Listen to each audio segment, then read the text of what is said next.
can't do this.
Who is AI?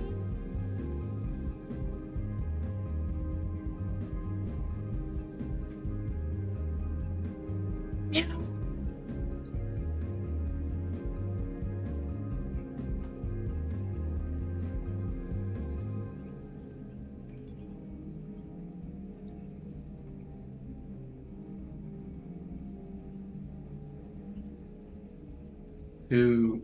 What? Sorry, I don't understand.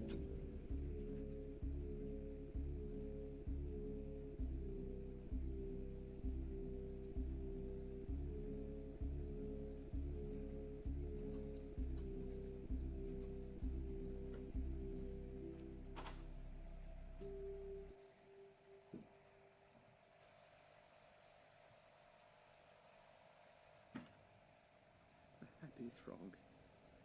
If only I could see, upon free land, a people truly free.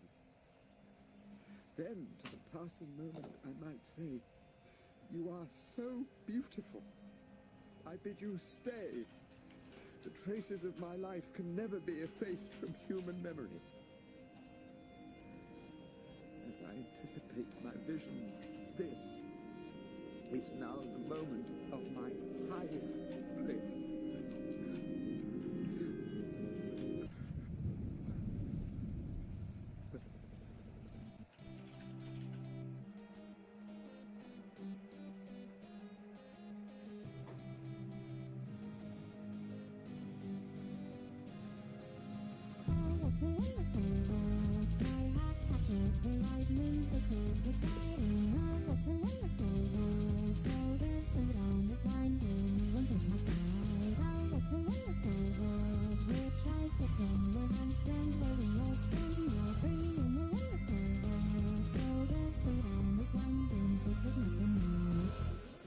Hacking the Pentagon. My God. Like the building in Washington, D.C.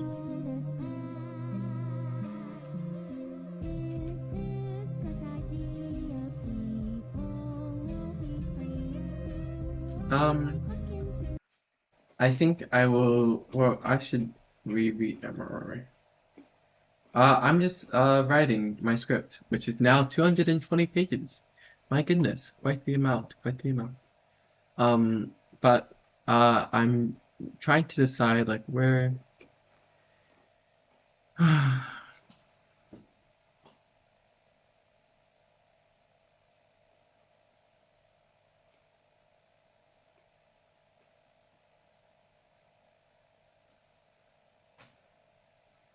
Thank you. I appreciate it.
I don't know if okay, let's just I don't know. Um,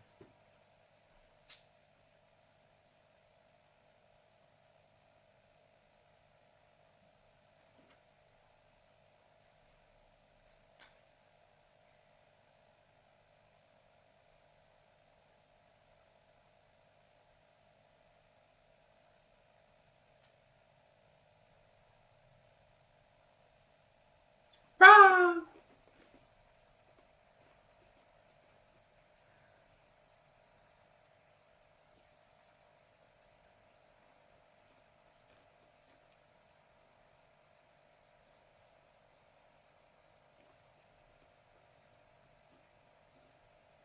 hi.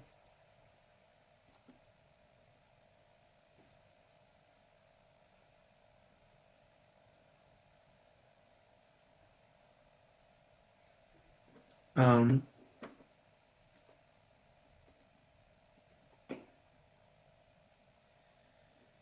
I think I will do something else? Question mark.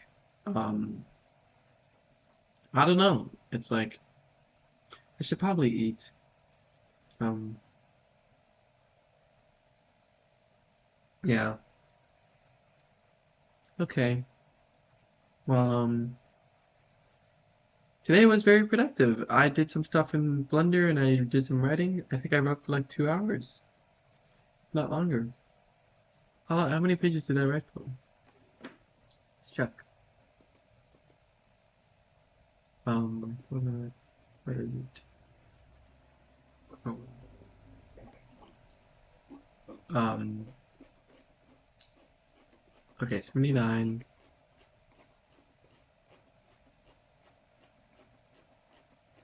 I wrote for like 4 pages. Oh, cool.